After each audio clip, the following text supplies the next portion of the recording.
forget to subscribe, click the bell button for notification. Yes. Hi guys, it's your boy the Supreme Leader. Yes, the Supreme Leader, guys. Don't forget to subscribe to this channel and also click the bell button after subscription, guys. Today I have one of my viewers here, and I don't really know which name he uses on my channel, so he's going to tell us about that. Yes, and he's not from here, he's from the United States. Like I said, most of my viewers are from United States, Canada, and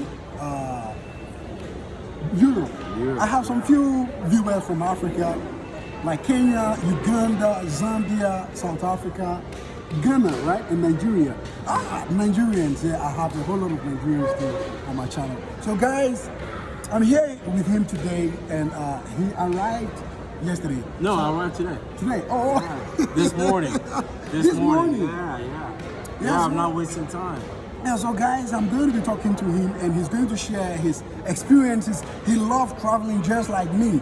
So what I'm going to be doing is I'm going to be asking him a lot of questions. Like I always say, don't forget to leave your comment at the comment section, and also remind me of what you want me to vlog about.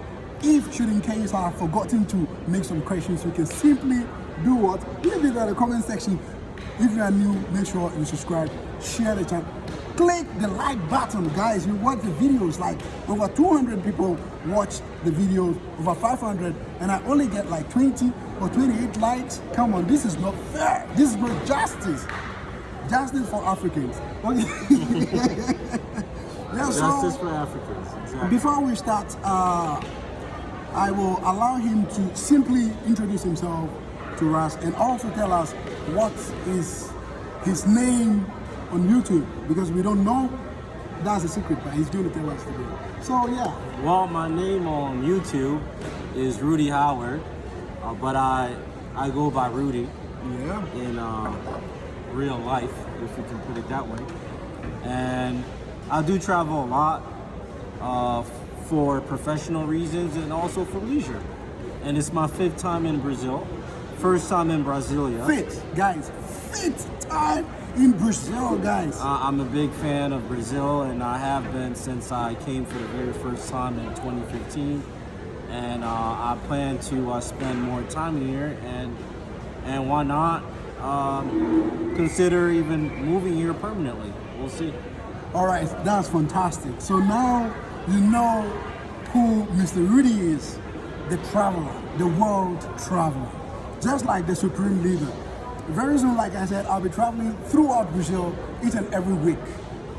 That will be next year, hopefully. I'm going to start it. And I'm going to be traveling with my family. So each and every week, a weekend, you have to just write it. We want you to travel to Rio, then I will go to Rio. You want you to go to Paraná, then I go to Paraná. So all depends on you guys, and also make sure your comments are very important to leave them. I always tell people who are interested in the African culture to go to Bahia. Rio is nice, but if you have been to Miami or Cape Town in South Africa or LA, you wouldn't be really impressed by Rio, other than the natural stuff to see, the Cristo Redentor. Yeah. But as far as feeling the culture, I think Salvador Bahia has much more to offer. Okay, you've been to Salvador. I have, yeah. And tell us a little bit about your experience in Salvador. Like, people say, I did some videos and I talked about mixed people in Brazil. I said almost every black person in Brazil is a mixed person, and people don't really agree with me. I know in Salvador, maybe for real, you are going to meet some people who look just like you and I. Yeah, I have. Yeah. So I want you to tell them, what is your experience like? Did you meet a whole lot of black people like us, and how was it like? One thing for sure is that Salvador was the blackest city that Okay. I've been to in Brazil. In Brazil, yeah. I'll say it was 40%. 40% mulatto or moreno, if we can put it that way. That's a mixed stuff. Yeah, mixed stuff. But there were a lot of pure black people, even darker than the two of us. Yeah. I remember meeting one of them and asking him where his ancestors come from. And apparently he didn't know because he said they come from the south of Brazil, do Sul, which was kind of funny. Because when I looked at him, he looked a little Congolese or, Angolan. Yeah, Angolan. So you will find a lot of folks like that in Bahia. So I visited Salvador, the capital of Bahia. I also went to a resort north of Salvador, in a city, a little town called Imbaçaí. Imbaçaí. I've not been there, though. I have a whole lot of colleagues from that side. Imbaçaí and Mata de São João. Okay. So these are very good spots for tourism.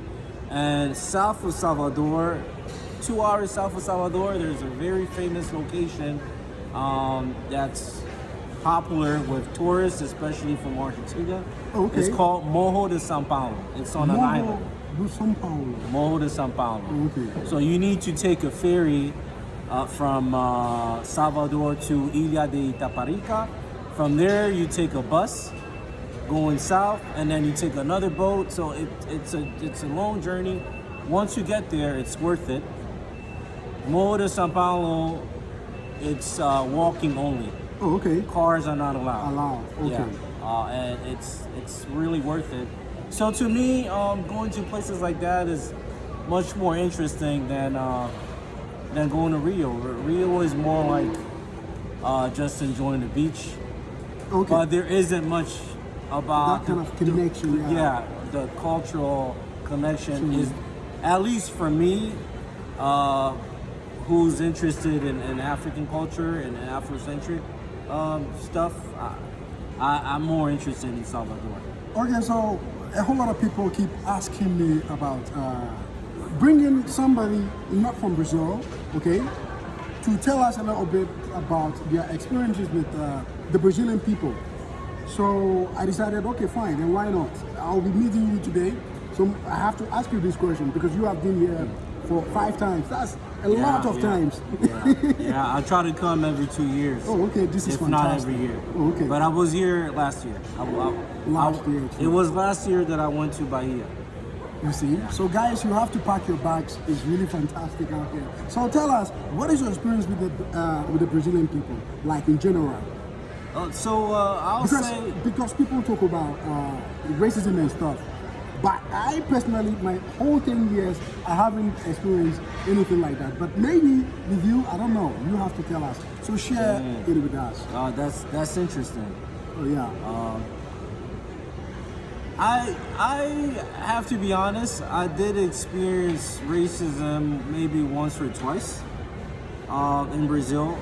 I can't recall the exact circumstances, but when they do come back, I'll be more than happy to share, either in this video or another one. Oh, okay. But overall, my experience with Brazilian people has been great. I'm even married to a beautiful and wonderful Brazilian lady, and it's been great. Oh, okay. Your wife, is she white or mixed or black? So my wife is white Brazilian. Okay. However, she has African blood because on her mother's side, okay, they have black blood. But when you look at her, you can't tell. That is what I was saying some days ago. I was saying when you come to Brazil, each and every single family has white, black, and mixed people in it. So it becomes very, very difficult to tell who is going to be racist towards you, because you're going to be racist towards your cousin. Exactly. So that is a very big question. So what I usually hear is that the racism in Brazil is mostly a socially based racism. It's not so much about your skin color, but it's by your status in society. Okay. And if you're poor, people may look down on you. But if you're well off and you're black, then do you call that one racism? Because I think that one is a different level of discrimination, actually. Because this kind of situation happens everywhere. But like, for example, in the United States, even when you are rich, you go through stuff. If you are black, yeah, right? Yeah, that's true. Yeah. Yeah. So, do you consider that to be racism? Like people discriminate against you based on your status? Like, if you are rich, you are poor. In the case of the U.S., and my fellow Americans, some of them might not like to hear it, but I have to be honest, In the U.S., it doesn't really matter if you're rich or not. If you're in front of a racist person, he or she is going to mistreat you. It doesn't matter if you have money or not. They do it. They just do it. Because it's so ingrained in their subconscious that they don't care. They're still gonna find a way to express their racism. All right. So a whole lot of people also want to know, how is the life out here in Brazil, like when it comes to police brutality and stuff like that. Like when it comes to about the police, you have been here 5 times and you have a Brazilian wife. So tell us, what is your take on that, comparing to the United States police brutality? You've been here. Have you seen or experienced any?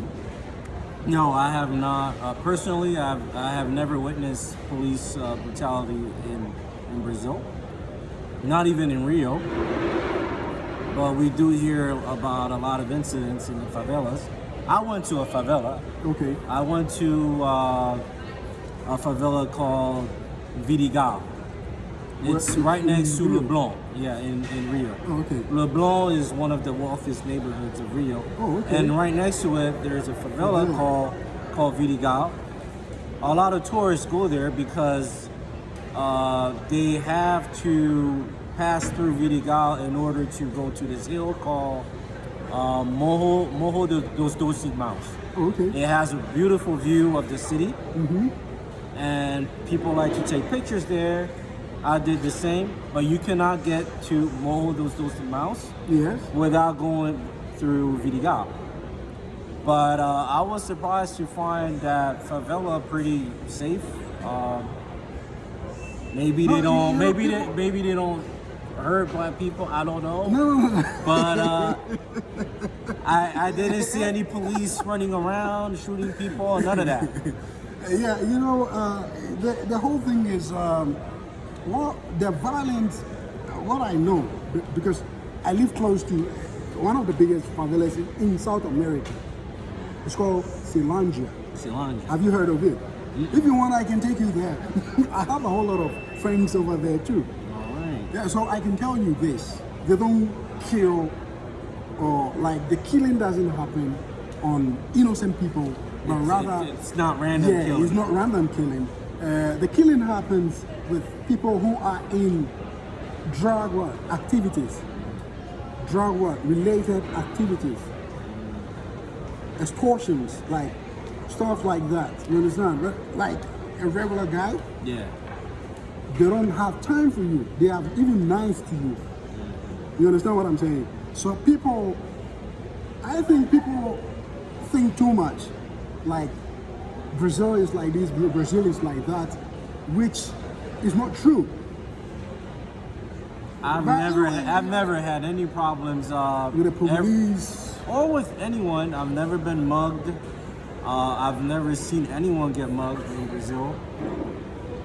I never felt like I wasn't Unsafe, safe yeah. or Yeah, it's always been a great experience. Like I said, I've been living here for the past 10 years. I've been driving around. I heard in America when you are riding in a Mercedes, you are black, or you are riding in some kind of expensive car, you get stopped and stuff like that. By the police. Yeah, by the police. Yeah, that's true. Okay, so here. But you know, you can also feel threatened by your own neighbor. Or well, we black. That's crazy. I've felt sometimes I felt unsafe walking in the neighborhood. I see my black brother coming the other way, but he's looking suspicious. Yeah. So I have to cut the corner, go the other way. It happens, So it's not something there is black on black violence too. This is what I want to say. It's not just about police brutality. There are all kinds of violence, and black on black crime is a reality in the U.S. It's true. Yeah, because like I said, I've been here for the past 10 years. I haven't experienced any police stopping or police brutality or something. Because here, simply when you have problem with the police, they don't treat you like a trash. What happens is they try their best to take you to the station. That is what they do. And listen to what you have to say. Yeah, and listen to what you have to say. You understand? So, anyway, each and every single person with his or her experiences. But to me, and from what I have seen in Brazil, compared to the United States, come on, you don't even compare the crime, the police brutality thing to Brazil, because Brazil, they don't have this kind of thing. This kind of things simply happens within the drug cartels and stuff like that. It happens because some of them even do businesses with the police. So, of course, this kind of things happen. But on a regular guy, like in America, we see it. Regular people, they get killed. Female, the police attack female, not even a man, a female. You understand? So, and let's not forget about random shootings.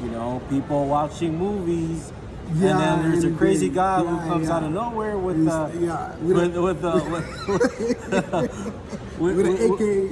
AK-47 and just start. This is something that happens, and he wants it every now and then. Has it ever happened here in Brazil? Nah, it happened. Or someone going to a church and just shooting everyone. No, it was even some crazy kid having problem with his classmates, and then he decided to, because there were a whole lot of people involved with the problem. It was like a bully thing. Oh, okay. It wasn't just a random stuff. Like, he didn't just go there and start killing people, but then it was a bully thing, and he targeted the group of kids who were doing that, and he went to school with the gun and killed a whole lot of people in his class, not outside the class, but in his class. So it doesn't really happen out there. Maybe if it does happen somewhere, fine. But you don't hear these kind of things here in Brazil. So I don't think it's fair that some countries always get placed in this category of being extremely violent, when we know that there are some serious safety concerns in the U.S. Not in every major city. I lived in New York for almost a decade. I lived in the Bronx. Never had any problems in the Bronx. I used to go out late at night. New York City is the only place in the world, as far as I know, that has a metro that runs 24/7. 24/7. It never stops. It never stops. So you can go out at any time of the day and at any time at night. And I used to go party in Manhattan with my buddies and go back to my place at 4 or 5 in the morning. Never had any problems. But if you go across the river to New Jersey, you wouldn't be able to do the same thing. It's a different thing like that. So it depends on where you live. It depends on the state. It depends on the city. And just like in Brazil, so people should not generalize. But there's one more question before we finish. We wrap up this video, okay? It's comparing the United States and Brazil. Why did you simply decided it's Brazil? Decide for what purpose? Like you said, you wanted to relocate to Brazil, right?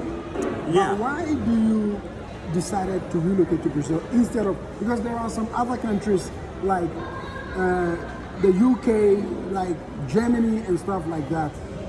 Why did you choose Brazil? Well, that's a very good question.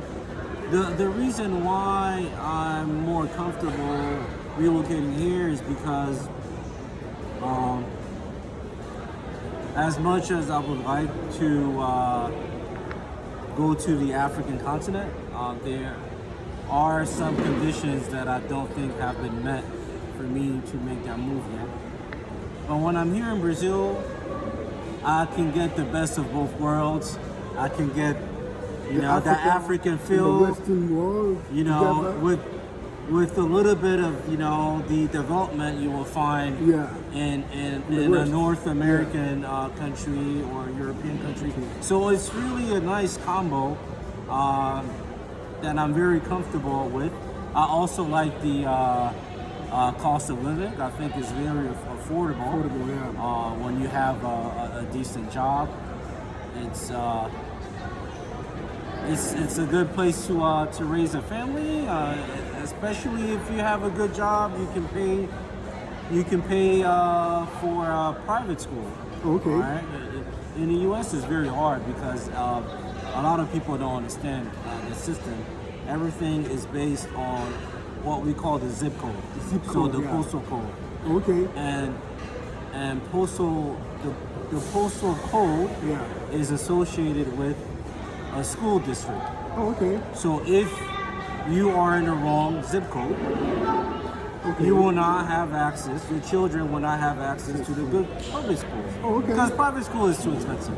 Yeah, if you're not expensive. a Bush or, a Rockefeller, forget about it. We talking about $40,000, $50,000 a year. There are private schools for children that cost more than university in the United States. Okay, that's crazy. People don't know that. Guys, that's crazy. But here in Brasilia or in Curitiba, São Paulo, Campinas, there are international schools where you can pay maybe $1,000 a month, where your children can get a quality education, and then they can get into any top university in the world. But you have to be willing to make the sacrifices, adapting to the lifestyle here, which in my case is not very hard because I come here all the time. My wife is from here. I've encouraged friends and family members to move here. Share the channel to your friends. Tell them to share a friend and tell another friend and tell the rest of your friends and seriously, the friends guys, of your friends and join. Brazil is the next frontier. I really encourage anyone who has the means to visit, come see for yourself. Yes, come see for yourself. So guys, thank you so much for watching, and also don't forget, if you're new on this channel, to subscribe the channel, share the channel, leave your questions at the comment section, and make sure you give it a thumb up. Come on, how can 300 people watch my video then I have only 20 likes? Come on guys, watch, share, leave your comment, give it a thumb up, and also leave your comment about the things you want me to simply talk about Brazil personally also, okay? I might bring, not I might, I will, you understand? I will bring you more interviews with other Brazilians too as well. I know you guys want the females more than the males, but, it's just fine. Guys, don't forget, it's your boy, the Supreme Leader. Subscribe to this channel and share the channel. We love you guys so much from Brasilia, to the world. Yes. Brazilian. Yes. Bye-bye. Disappear on it. Get the vibes, get the vibes.